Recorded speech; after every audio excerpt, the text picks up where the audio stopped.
Good afternoon. Welcome to Getting Explicit. I'm Dustin Land from id Software. This is a two-part session, starting with my stuff and then ending with a developer panel. There's been some great talks today about the current state of Vulkan in regards to features, challenges, what people are doing. So I wanted to take my time and kind of talk about it at a higher level in terms of the effort involved in making a Vulkan application, how developers are approaching it, and some of the perceptions surrounding that. The comments are funny, but they were actually responses to a blog series I wrote last year on my on porting Doom 3 BFG from OpenGL to Vulkan. They're fairly indicative of the general perceptions of the technology.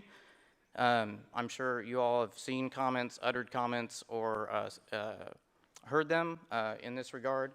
And I held some of those perceptions myself until I actually started using the technology. And I found it very, very intuitive, very easy to digest. And so I kind of wanted to come out and share some of my perceptions about the technology as seen through the lens of the port. So a little background about me. I'm actually not, I got my start in web services circa 2005. I landed a full-time contract with id in 2008, and that turned into employment in 2010, working on Quake Live, which was the web-based Quake 3 port. From there, after I got hired on, I helped start an internal team that we call Dev Services. Dev Services builds and maintains various tools and tool chains outside of id Tech that are useful to the studio on a day-to-day basis, such as continuous integration, build distribution, asset management, crash reporting, all sorts of things. Because I was the main integrator of our tools with id Tech, I got more and more work on that side till eventually I just switched teams. Since then I've worked on a whole lot of things from networking, platform code for Sony, for Steam. I've done resource management, large engine refactors, all sorts of things. I'm a generalist, and the studio is kind of happy to oblige me with new challenges all the time, which is great. And I've also been helping support our games at QuakeCon for the last 8 years, so if you go to that event, you may have seen me out there. What I am not a graphics programmer. I've done, over my tenure at id, I may have fixed a renderer once or twice. id likes to hire versatile people that will roll up their sleeves and just fix something if they come across it. I've written a handful of shaders for gameplay, nothing too serious. Like many people in this room, I've played with all the toys that are out there. And like many graphics hopefuls, I've read my fair share of books. I could write a ray tracer in a weekend, but I couldn't argue various trade-offs to different approaches. That's not my forte. There are more capable hands at the studio that do the Lord's work on a day-to-day basis. Tiago, Billy, Axel, Jean. Yep, he's very reclusive. So they've actually given some great talks on the current state of graphics in id Tech recently, especially with Doom 2016. Them and our partner studio, Machine Games out in Sweden, just released Wolfenstein 2 in this last year, and hopefully they'll be able to talk about what they did for that soon. So, Vulkan, this is true. So in 2015 is kind of when we broke the ice with the tech. It wasn't until 2016 that we really got serious and released a Vulkan binary to the wild later that year. There have been clear benefits, and Axel's talked about that previously, so I won't go into the details here. But needless to say, we've solidified our marriage with the technology. The OpenGL renderer is completely gone. This includes, for our tool chain, id Studio is full Vulkan now with multiple swap chains and viewports. And we've been eager for other people to adopt the technology. And I feel like this is kind of where some of those negative perceptions come in. So let's go over those. Hard. That's just like the first word that people say in regards to Vulkan that we've heard. And that's kind of a nebulous term, but I think I know where it comes from, and I'll get to that in a bit in the talk. A lot of code, that's another common one, and I'll also address that directly. Graphics plus. It's like, okay, there's an id guy standing in front of you talking about Vulkan, sure, but I think that's really turned off a lot of hobbyists and beginners from even approaching it. When they're at the digital bookshelf looking, should I get the OpenGL book? Should I get the Vulkan book, DirectX book? I think a lot of them just say, oh, that's for people at the bleeding edge. That's not necessarily for me. If you have a large tech stack, it's kind of considered an expensive investment to refactor your renderer for it. General timelines I've heard are 4 to 6 months, and obviously that's a lot of money. And then unpacking a driver revealed more responsibilities that people have. And so if you don't feel like you're getting any benefit from these new areas, it just feels like more overhead, and that's not necessarily welcome.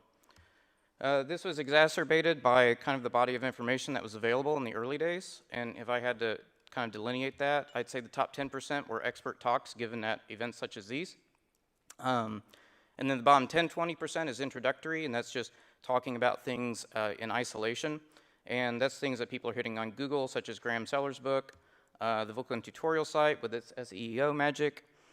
And there's actually some really good, even early on, there were some really good GitHub repos, such as from Sasha Willems regarding all the different features. But really, there wasn't much in the middle, you know, and I think that's where a lot of the pain and frustration kind of came from. And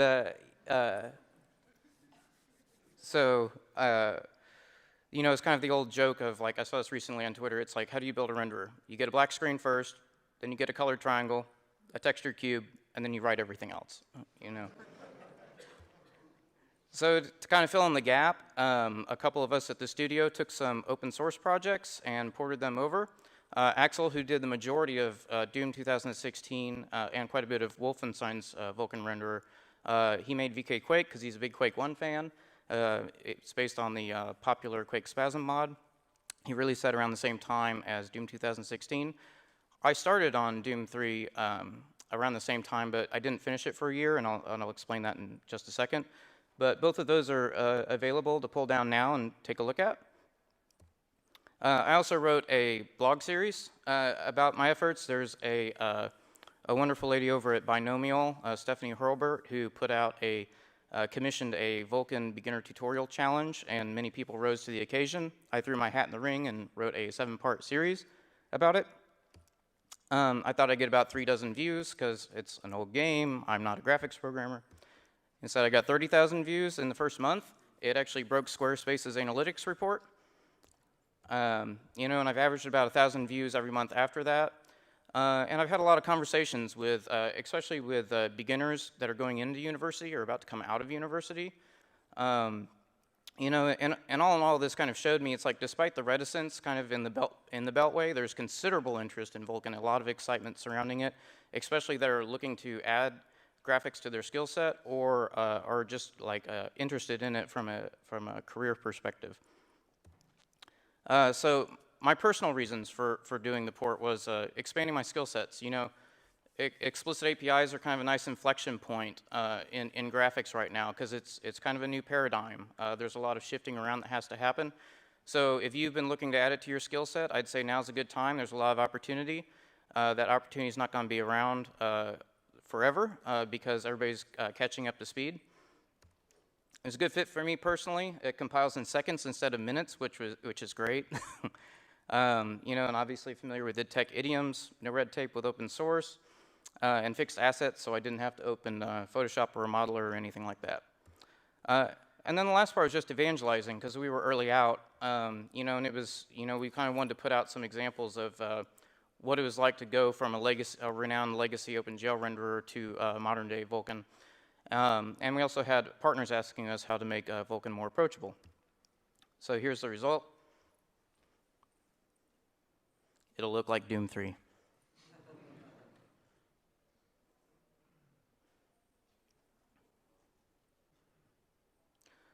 I'm not sure why I didn't just shoot him through the glass he just broke.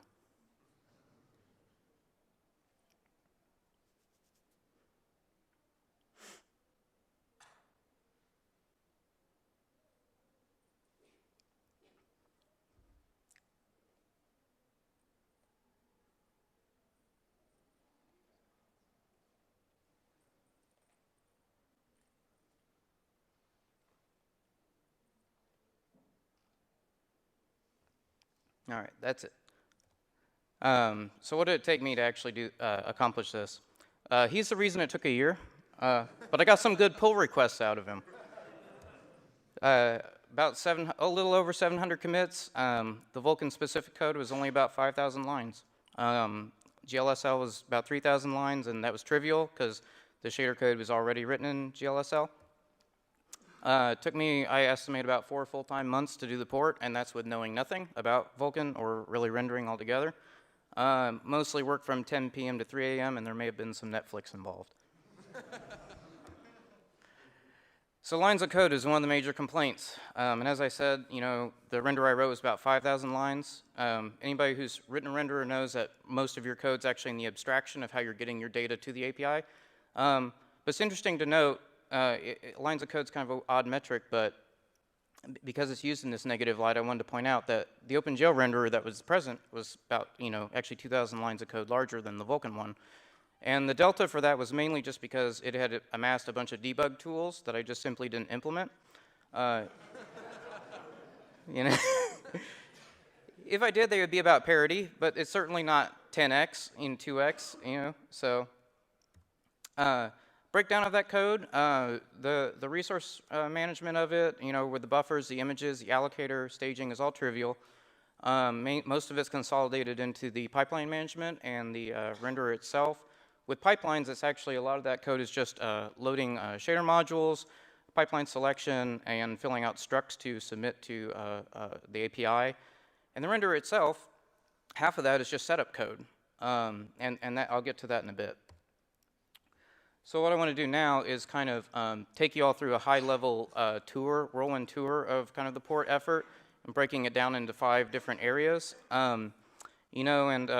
Intuition, though, is something I wrote about quite a bit in the blog, and it's kind of something I wanted to point out. It's like, for people, as humans, we learn best by playing with things, and that's what makes graphics such a hard subject for a lot of people trying to get into it, is there's so much to play with, and there's so many variations that what you're learning you may not feel is necessarily right or correct. And the other cost is that you have a high resource overhead, so if you're not an artist and you're a programmer, it's like it's hard to get a data set that's worth working with. And so one way, and I challenge a lot of the beginners kind of approaching me from the blog series is to take something like RenderDoc, or another frame capture tool, but RenderDoc's really awesome, and just point it at a game, take a capture, look through all the draw calls, look at the state, look at the pipeline, look at your attachments. It's like that will give you more intuition than anything else. Like any tutorial, any coding tutorial you approach, it's like looking at the data will help you understand how you need to transform it and get it onto the screen. Not only, it's like a lot of people point at RenderDoc for being a great debug tool, but it's also just great in terms of exploring what's going on the graphics backend. A few areas that helped me, dynamic shadows were broken right away. Poor zombie is dragging around a shadow tail with him. There was some color channel issues right off the bat, and that stuck out immediately just looking at the texture attachments. And one day somebody reported that the Doom Marine had a concussion looking at glass. It was a very odd condition, but we got that fixed up right away. So the next step, this is actually, I think, one of the biggest hurdles that keeps people out of Vulkan, is they hit it, and there's a whole bunch of setup code. And they go, oh my gosh, if there's this much code up front, then what's it going to be like when I finally get to runtime? That's mainly because Vulkan likes to shift all the workload to the front, so when you're running, there's less overhead at runtime. There was a very kind of obscure diagram that was posted on Twitter recently about what it takes to render a single triangle. But in all that, there's actually a golden path that's going to suit most applications that have a single window, a single swap chain. You go through, and it's not, your mileage may vary, but this is what worked for me. Just create your instance where you're loading the loader. It's finding the driver for you, loading the extensions you've requested. From that, you'll create a surface that's bound to the window. You'll enumerate all the devices on the machine. Pick one, based on your selection mechanism that's going to be custom to you. From there, create a logical device and get queues. Most apps are going to have one logical device they submit all their commands to, and a set of queues for graphics present. If you're doing any computer transfer, you're also going to have that. From there, you'll create any pools that you might need, the command buffer pools, descriptor set pools, create any render passes you might need ahead of time, and then create the swap chain and get the images for that. And then for each of those, you'll simply just create the command buffer, or several command buffers if you're multi-threading, synchronization primitives for those, the frame buffers, and then allocate any data objects you may need per frame. In all of that, really, once you get through those things, the only thing that really stands out that's very Vulkan-esque is the render pass, and a lot of people have talked about that today. It can be complicated, you know, if you depending on your processes, but it wasn't for Doom 3. You know, there was one render pass with one subpass and 3 attachments. You know, depth, color, multi-sampling, and if multi-sampling was turned off, it was just 2. The only other thing I would do with the render pass is manually transition it to present source at the end, because the front end expected to be able to do a full copy for post-process, and that's something I want to refactor out at some point when I have time. So once you get over that hurdle, it's on to resource setup. So this is fairly trivial and straightforward for Doom. One large static geo buffer that was device local, uploaded everything to, and then double buffer dynamic geo that was host visible, mainly for particles and UI, a few things. Excuse me. And then you used UBOs for skinning and render parms. id buffer is really nice. It can treat a small range of a larger buffer as discrete to be able to be passed around. As far as images are concerned, there were only 12 formats I needed to support. They were all device local. All I had to do is track the image layout for the descriptor update, and all of those are really just transfer destination for the copy, and then I transfer them to shader read only. The nice thing about Doom is it's all level based, so I could do all of this at level load time while the load screen was up. Now we get into, this is one of the areas that I think a lot of people balk about, is the allocator's now been handed over to the developer. It's definitely kind of something that you have to dig into and figure out for yourself, but you don't necessarily have to. There are different approaches, especially if you're just doing simple scenes or if you're going through tutorial stuff. You know, for simple apps, just use the API directly. You know, you don't need to write a custom allocator. Just be conscious of your numbers. I think Tom pointed out the great gpuinfo.org site hosted by Sasha Willems. You know, it basically lists all the features, limitations, extensions supported by individual devices and drivers. The value I've highlighted here is max memory allocation count, and that's because, you know, and that's for this laptop right here, which has a 1080 in it. It's just 4K, and that's, you know, and that's where Vulkan expects you to sub-allocate. So if you're going to a small to medium app, you know, simple block allocator will suffice. You know, both for VK Quake and VK Doom 3, that's all we did. Just be cognizant of the rules in the spec. If you're going medium to large, you know, your memory access patterns are going to be, you know, maybe disparate, maybe not, but really depending on you, that's, you know, it's up to you to write something that fits you. As far as what I did, you know, I just did the typical create the buffer, get the memory requirements. I determined a memory usage flag, which was basically just, does it need to be host visible or not? I'd call into the allocator, and I'd get back a struct, which just had the pointer to the block ID, a unique identifier, device memory handle, offset size, and mapping if it was host visible. You know, at the end of the day, if you're just getting into Vulkan and you're doing small projects or, you know, medium projects and you're not like shipping something, don't shoot yourself in the face. You know, what I wrote was only 120 lines of header code, 600 lines of source code, and really all that's involved with this is just taking the memory bits from the requirements, associate that with a heap index, allocate a block chain per heap, subdivide the block on allocation. If it runs out, allocate a new one on the chain, and then as you free, just merge that back, and if a block is completely free, just delete it. This is an example of what can happen if you aren't managing your memory correctly. The floor is not supposed to be iridescent. And then this was also mentioned earlier, but can't stress it enough. This is a single header file library. It's just drag and drop. I know Balder has said that he loves it, but as well, the Vulkan memory allocator that's in Doom 3, and you can switch it on. It's not on by default, but it just works. So if you don't want that overhead in terms of managing your own allocations, this is something that you can use. And I highly recommend it. Now I really want to talk about actually coupling to the idTech4 front end. So there's a long history with the OpenGL pedigree with id, and this is definitely apparent in idTech4. John started working on the render in early 2000s, and the BFG team kind of modernized it a bit, and it's still present and running today. It had grown roots. You know, it was present in about 18 files, not bad, but still leaky. There was state that had been externed everywhere. The PS3 360 code, obviously, we couldn't open source that, and those had gone down completely different implementation paths altogether. But I didn't want to start fresh. I actually wanted to keep things working side by side so I could see where the rub was between the two APIs and the paradigm shift.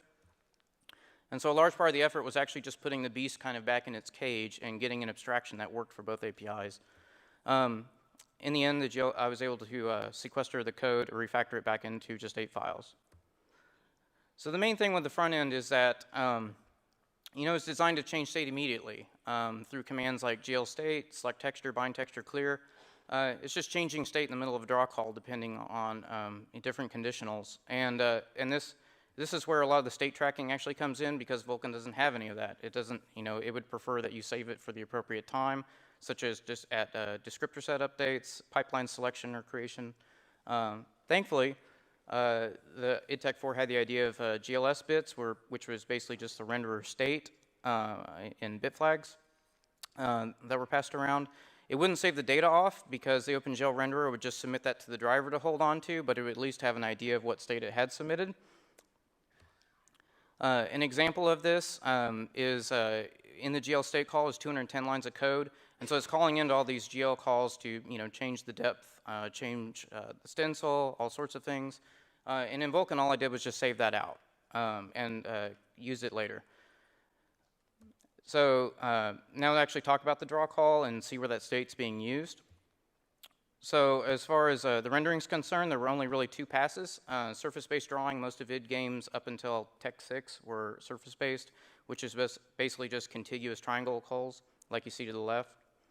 And there was basically the main lighting pass and the stencil shadow pass, and there was also kind of a trivial post-process pass. The steps involved won't surprise anybody that's done any kind of rendering. It was really just find the offset into the global index vertex buffer. If the shader needed to skin, I would just cache off the joint handle for that. The new bit was committing the state that Vulkan needed before the draw call, and then bind index, bind vertex, draw, and that was basically it. So as far as what was happening inside the commit current, what would happen is inside a draw call, the back end was, the front end would say, you know, bind program at this index. And then what would happen on commit current is it would use that index to retrieve a render prog, which had the shader, housed the shader modules, and a list of viable pipelines for those shaders. It would look them up based on the GLS bits that had been set and saved off. And if a candidate pipeline didn't exist, it would just create it. There were no noticeable perf hits with Doom 3. Things settled pretty quickly, so I didn't bother with the pipeline cache, although that would have been trivial to implement. You know, overall, the back end at 1080 with multi-sampling on, it runs in about 500 microseconds, so perf wasn't necessarily a concern. With the descriptor sets, I just brute forced that. It was still quite fast, as I mentioned. You know, so as the state was coming through, I'd allocate the descriptor set from the pool, update that with the incoming UBO and textures, bind that, and then bind the pipeline, and then it would just exit out and do the draw. So all in all, there were only 28 built-in shaders, plus some change at level load time, but not much. Under 100 pipelines on average throughout the entire process. You know, and so that really just allowed me to create all of that up front. You know, on startup, I could just create all the built-in shaders, their descriptor set layouts. I knew what my vertex descriptions were ahead of time. There were only 3. Create the descriptor pools for each frame, and then pre-allocate the UBOs for the render parms. And that was it. You know, the complication really just came from trying to marry the 2 different APIs and their expectations with kind of an abstraction, and I think that's where a lot of kind of the difficult part of people's complaints come from, is because they have a tech stack where they're used to a driver that will take state at any time, as opposed to Vulkan, where it educates you on when best to submit your information in your state and correlation between that state. And so, you know, before closing and going to our panel, one last thing I want to talk about is kind of that aspect of it. You know, with the paradigm shift that's happened, there's really there's the 2 paradigms, you know, with different workloads and overhead at runtime for processes. So there's an intermediate one that I like to call explicit light, which I think is where a lot of people land early with their Vulkan ports. But essentially a legacy process, there's little overhead to getting to where you're rendering, and then there's a consistent overhead if you're doing things right with your process. And then as people start switching to Vulkan, they pay that upfront cost that I mentioned earlier, but then because they have a stateful front end, stateful branchy front end, they're still paying the overall overhead cost. But the nice thing about that is it's all about iteration, because as you kind of get it in, it'll start informing what state that you can move up front further towards initialization time, to where when you've gotten kind of a fully explicit renderer, you're paying all the cost up front. You may have a little bit of settlement period over the first few frames, and then you have considerably less overhead as the process runs. I would have to say that my port kind of landed in between the two, mainly just because it was a learning experience for me. When Axel did Doom 2016, we definitely saw some benefits early on from the Vulkan port, but because it was still tied to an OpenGL renderer front end that we had shipped, we still weren't seeing all the benefits. And then hopefully they'll be able to talk about this in the future, but because we were Vulkan explicitly with Wolfenstein 2, we saw even more benefits from that. And so that's kind of the evolution of people transitioning their tech stacks. I would say if you don't have a tech stack and you're writing something fresh, it's like you can just start up there. You don't even have to try to accommodate anything legacy. And that's it. Special thanks to, did anybody read the blog series? Thank you. I love you all. And Axel and Tiago for their advice, and Stephanie for encouraging me to write the blog series. Special thanks to John, really, for having the foresight to open source projects. I think those keep paying dividends. And also the original Doom 3 team and the BFG team.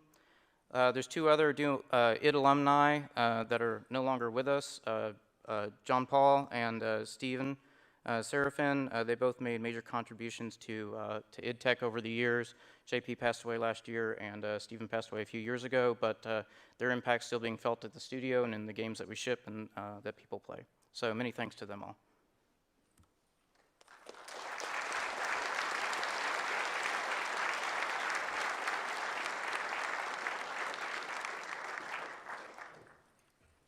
Panel time?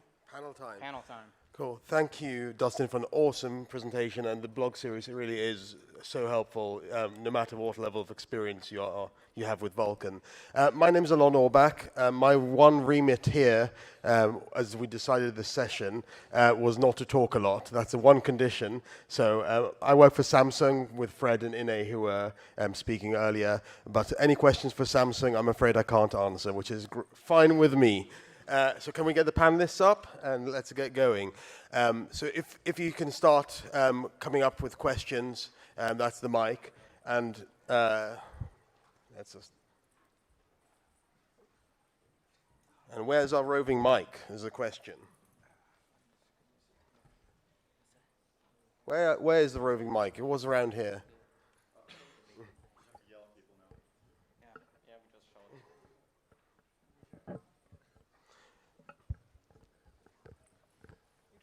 So meanwhile, I'll do the other bits which I'm going to do at the end,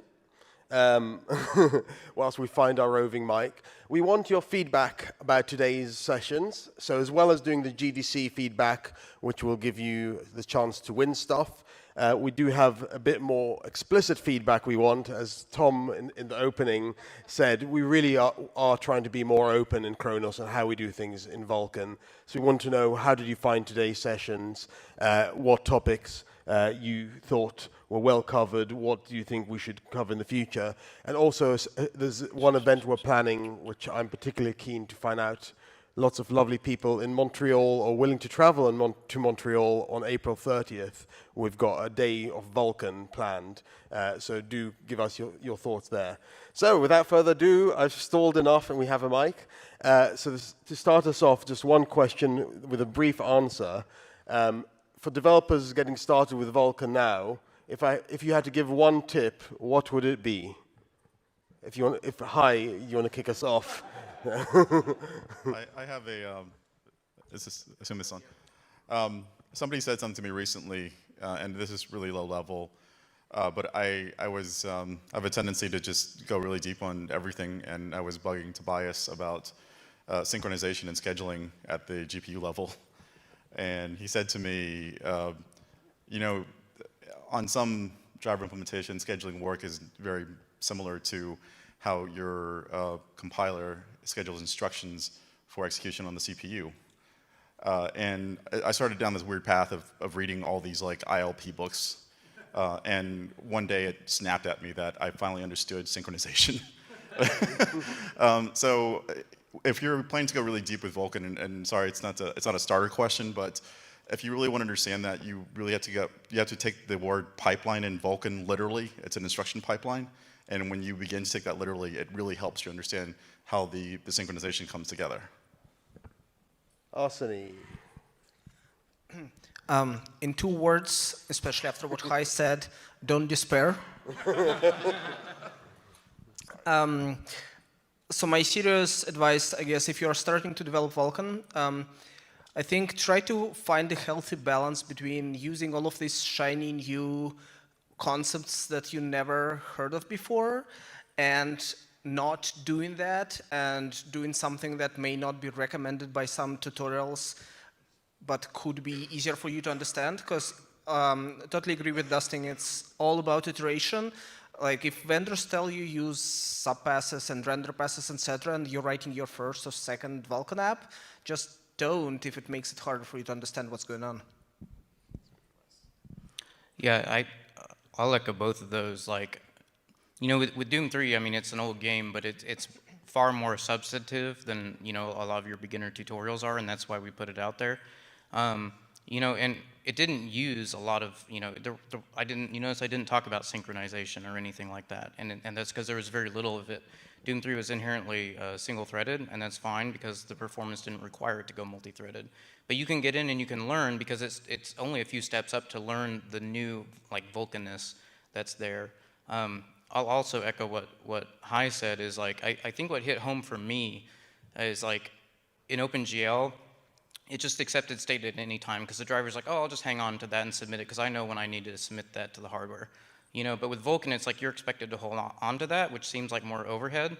But I found that more intuitive because it's like now I understood what was exactly happening to my data, where it was, what state it was in, you know, and when I'm supposed to actually give that over to the hardware.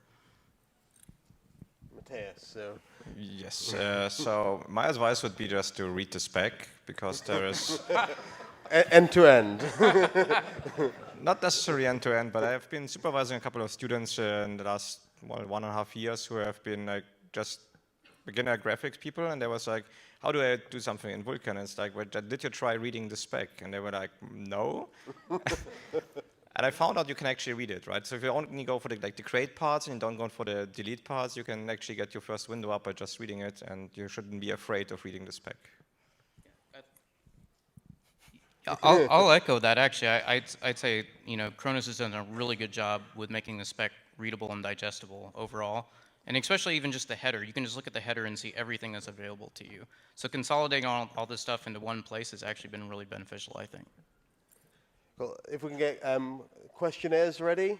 And apologies for not doing a proper introduction during the panic. I think we kind of have a flow between the devs that have to face Vulkan day-to-day and dev techs that have to help our developers along, and myself who has to figure out the balance between helping dev techs and explaining the standard.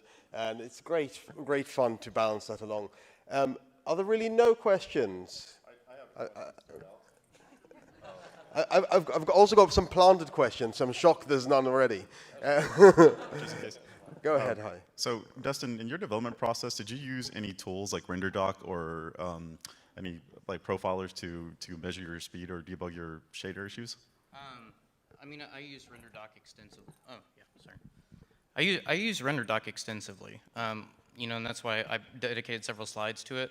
And, you know, if you follow Balder on Twitter, you notice he threw a celebration party for, what was it, 1.0? All right. It was a very sad party. Buy that man a beer. Get this man drunk tonight. We will definitely. Go ahead and please introduce yourself. Hi, so my name is Sajid Farooq. I'm a professor of graphics at Champlain College.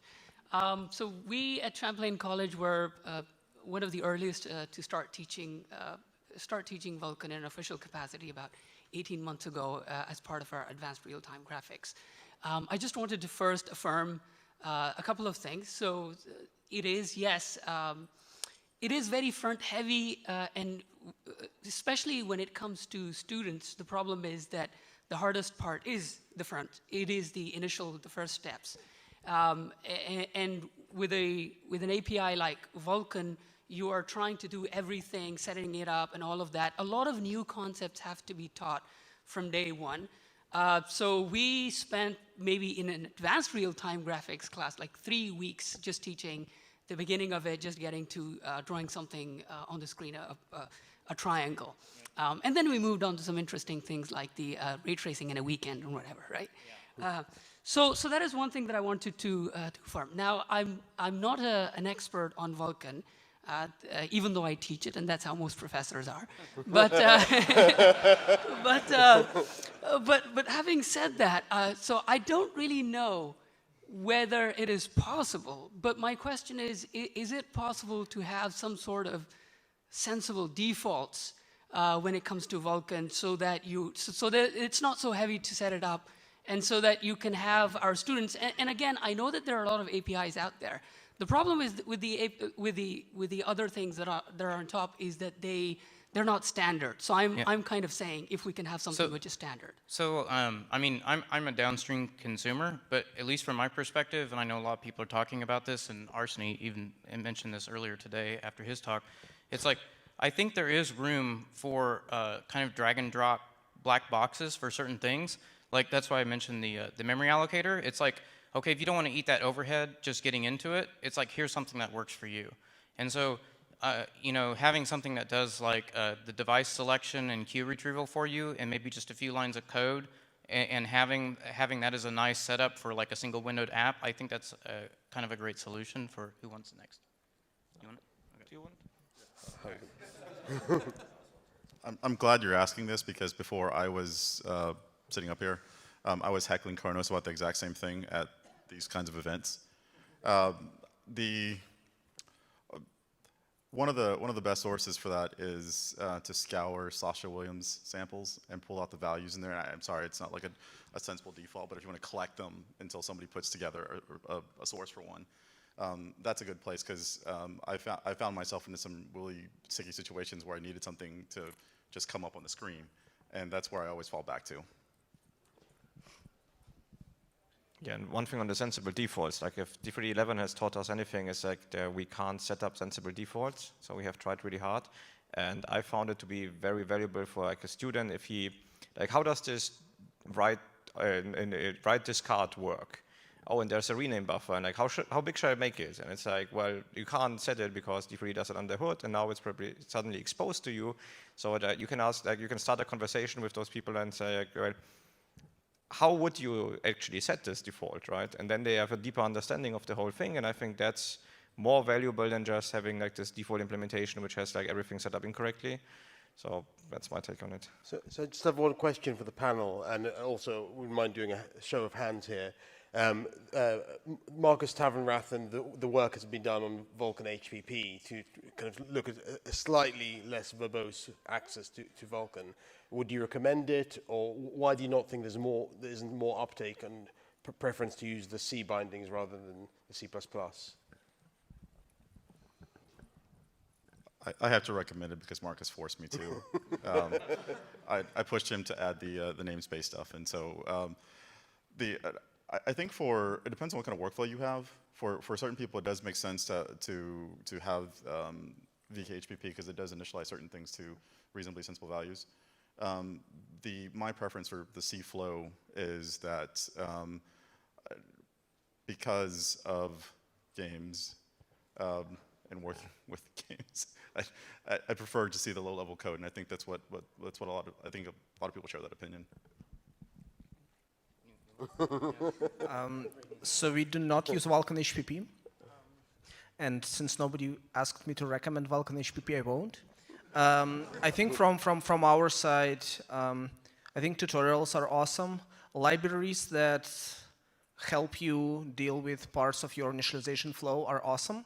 Vulkan HTTP, in my specific opinion, isn't necessarily worthwhile. Like, the big problems are half of the tutorials will not use it, so you're Googling for a thing, it's not there. Spec does not use it.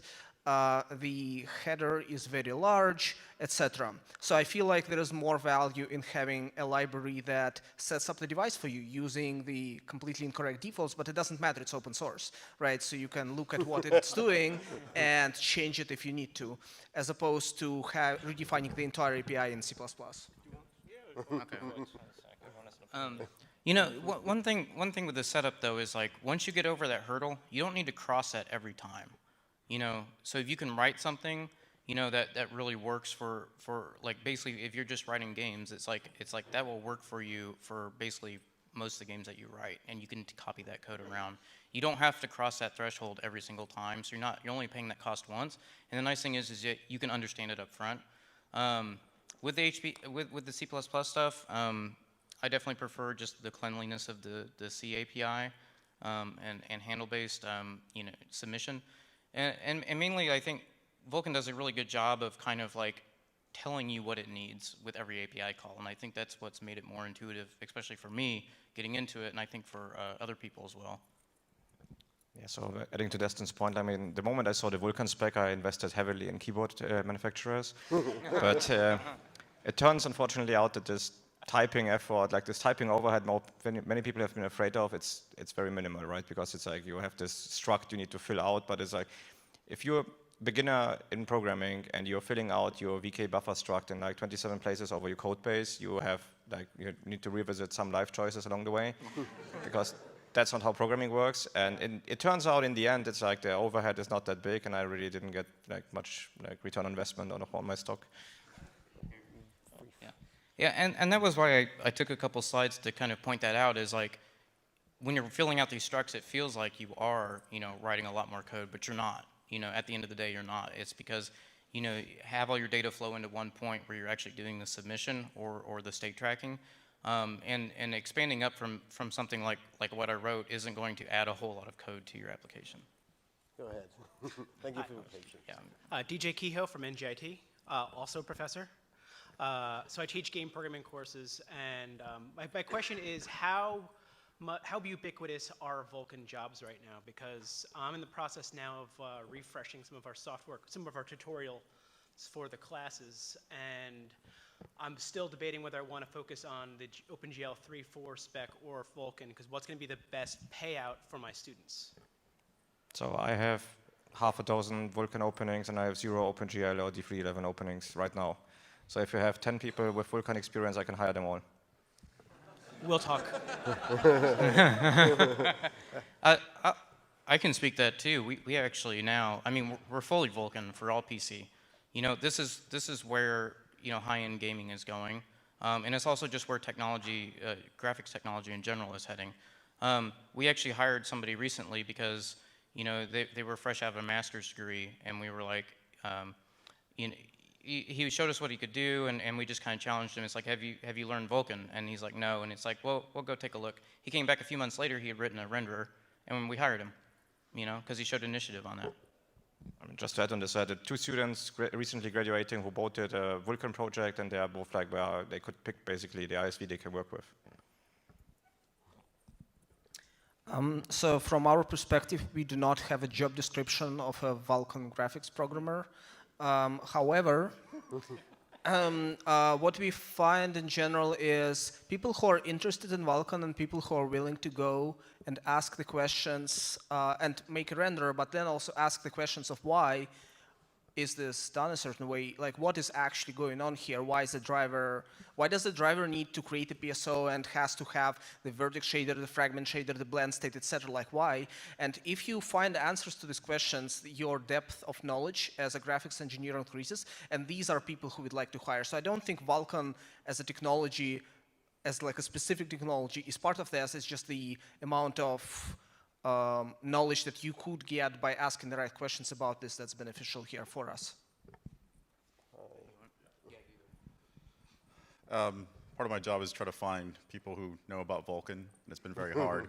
So please encourage your students to learn Vulkan, use Vulkan, love Vulkan. Higher left, right to left, right. Yeah, and I think it would be remiss from my managers if I don't mention our openings as well. Yeah.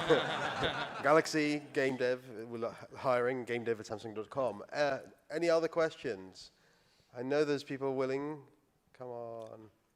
Well, one thing I'll mention If not, on the hires too, and getting more people with skills that know it, is you know, just expanding the technology. It's still really early. The soil is fertile, and we just need more developers in the pool to kind of help push the technology forward. And that's, you know, part of the reason I even came out. Great. So whilst people are being shy, please don't be shy. I'm going to ask, one of the hot topics has been around Vulkan in terms of cross-platform and how much benefit you find of having one API that's targeting both mobile and desktop platforms.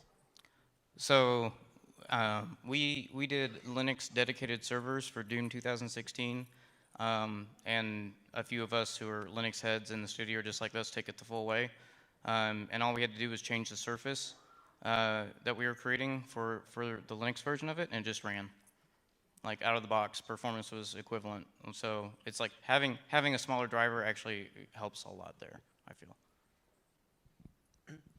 So for us, the cross-platform aspects have been really good. Modulo the stability issues that I covered, we pretty much have a single code base. There is like a couple of small differences, but we don't even have to have them. It's just the performance is a bit better if you do like a certain thing here because you know the memory is unified. But otherwise, the Vulkan backend for us is probably the most cross-platform between mobile and desktop. It's strangely enough, it's slightly better than Metal because Metal on iOS allows you to just assume it's unified memory. So if you start on iOS and then you go to Mac, on Mac you suddenly realize the memory management changes a bit, etc. And Vulkan forces you to do like pretty much everything up front, but then you go to another platform and it pretty much just works. Yeah. Hi loves cross-platform. Then I do. I was one of the first promoters of Alon's work on the WSI. Porting demos to Linux took about 3 hours because how flexible WSI was. But if you were a recreational graphics programmers where you want to do ray tracing in a weekend or Vulkan in a weekend, and you want to see your stuff run on Windows or Linux, especially if you use something like GLFW, it's kind of instant. There's not a whole lot of work. You just rebuild, and Linux, and it generally works, assuming you don't have any platform-specific code. go ahead. I heard talk about a open source platform layer that calls into Metal. Have you guys had any experience with that? Yeah, where is? Looking for the Valve folk. Oh, right at the back. Come up. Or shout loudly. So this is the Vulkan Portability Initiative and Molten VK. But rather than me talk about it, given how much my employer loves iOS, I'll pass you to Dan. I'll take that one. Yeah. Which one do you want? Basically, we have this initiative within Kronos called the Portability Initiative, and part of that is Valve has been working very closely with the company Brenwell Workshop to open source Molten VK, which is a layered implementation of Vulkan on top of Metal. And we've also ported our engine, which has a Vulkan renderer, source 2, to run on top of it. And I gave a talk earlier today. We're getting a lot better performance with our Metal renderer on, our Vulkan renderer running on Molten VK than OpenGL on macOS. So it's up on GitHub. My slides should be, I think, on the Kronos site, which has links to where you can get Molten VK. And there's a macOS SDK as well from LunarG on Lunar Exchange, which contains Molten VK and the validation layers and loader.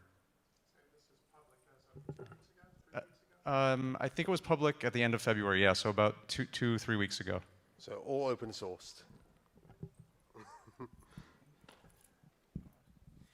So we do not use the Molten VK, but I do want to mention that as part of Molten VK, what we did get is MSL support in SPRV Cross, and we recently started shipping our metal shaders compiled via Vulkan bytecodes. We compile HLSL to SPRV via GLSlang, and then SPRV to MSL via SPRV Cross. And this works today. So that has been great. Go ahead, do introduce yourself. Is this thing on? Yeah. Cool. Hi. Yeah. Kojo. I work at Google, and I'm really excited to start getting into graphics programming and learning graphics programming. So thank you guys for this talk. It's been really good. And my question is, oh hey, I'm louder now. So my question is like, someone who's new and who's like picking up stuff and figuring out where do you start. And I'm kind of wondering like where is best to invest my time. So you guys have given a lot of information about why Vulkan is great. And before I was also really looking into like OpenGL. And so I'm sort of wondering like, if I'm considering like learning Vulkan versus OpenGL or a different graphics language, which is going to give me a good, introductory into like general graphics concepts that'll port to a lot of things versus like writing thousands of lines of Vulkan code up the front. Yeah. Which sounds like a lot of work just for Vulkan. And that's kind of why I talked about like, to my slides about RenderDoc and Hai's point about pipelines. It's like understanding the pipeline intuitively, like that's the best place to start. Mm-hmm. And you really get that though from like the hard part about it, like I said, is learning is you have to have a lot of data to put through it. It's basically like a DSP, so it's like it's doing all these manipulations. You have multiple data sources, and so that's hard to get those handholds of intuition on. And so if you have something like a frame capture where you can just basically take RenderDoc, download it, it's free, take a capture of a game frame, and then just step through all the calls. You'll see it. You'll see a texture, basically the frame buffer change on each draw call. You can see the state that's set for all of it. You can see the textures that are used. And so that will give you, I feel, a really good intuition of how exactly what you're seeing on screen is built up as you see that layered. I have a few galleries on my blog where I went through that, and you can just see it. It's like, okay, oh, there's the daemon that popped in. Okay, there's the sink that popped in. And so we're very visual creatures, and a lot of us learn visually and by playing with things. And so if you have data with the frame capture, and you're looking at the pipeline stages and how that data is transformed, that's going to be, I think, the best thing over a book, over code, over anything else for you. And the barrier to entry is really in that you, in and of yourself at home, cannot build a full game, on your own without a lot of effort. And so that's why these tools are great. Yeah, so if you program OpenGL and you try to program a GPU, right? That's not really OpenGL was designed back in the days, and that's not mapping to the hardware at all, right? And you pretend, and if anything breaks, you're just like, this black box has like 27,000 state knobs and something is not working. And it's very easy to get frustrated with like OpenGL or D311 just because you don't know what's happening. And in Vulkan, if it's breaking, it's usually like, okay, I'm setting something wrong, or this is like the state I'm missing. And it gives you both a better understanding of the hardware, because the OpenGL doesn't teach you anything about the hardware, right? There's stuff in OpenGL like line stipple with differing and whatnot. And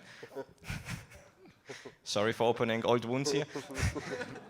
And there's no hardware which ever did this, probably. And at the same time, in Vulkan, there's nothing which is not in the hardware. Like we don't emulate anything in software. So that's giving you both. You learn both graphics and the hardware, right? Hi, and then our last question. I also work at Google, and if you want to talk about graphics, please email me. But and just aside from just the learning parts of it, if you're going to communicate with the community, it's helpful to know something like Vulkan or a modern explicit render, because all the terminology that you're going to run into is not going to be mapped back to OpenGL easily, or even DX11 in some cases. So knowing the concepts and the ideas of what's happening, you'll understand what's happening going forward with modern graphics.